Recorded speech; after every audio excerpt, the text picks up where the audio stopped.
Welcome to our channel. Today we how to restore home purchase closing costs categorization for taxes, complete guide step by step clearly. To restore home purchase closing costs categorization for taxes, begin by gathering your closing documents. Locate your closing disclosure or HUD-1 settlement statement.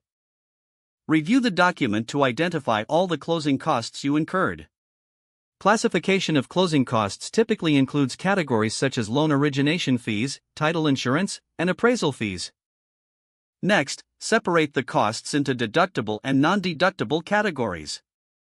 Deductible costs often include mortgage interest and points paid at closing.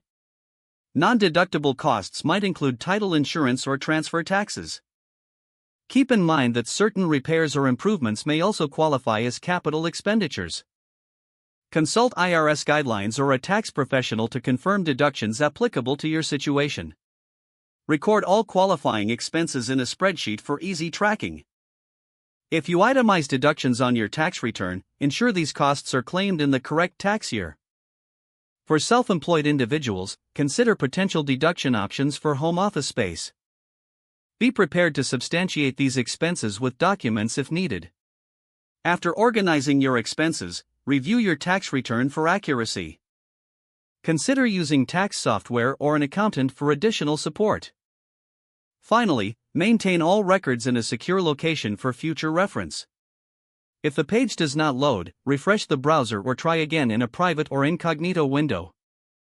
Make sure you are using the correct email address, then retype it carefully to avoid small typos.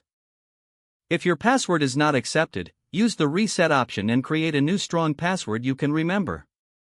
Check your spam folder for verification or security emails, then complete any requested confirmation steps. Enable two-factor authentication if available to improve account security and reduce unauthorized access risk. After signing in, review your profile details so your contact information and settings are accurate and current. If you see an error message, note it down and try again after restarting your device and internet connection.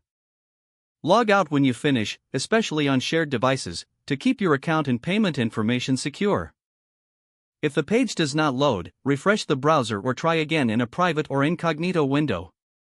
Make sure you are using the correct email address, then retype it carefully to avoid small typos. If your password is not accepted, use the reset option and create a new strong password you can remember. Check your spam folder for verification or security emails, then complete any requested confirmation steps. Don't forget to like this video and subscribe to our channel for more step-by-step tech guides.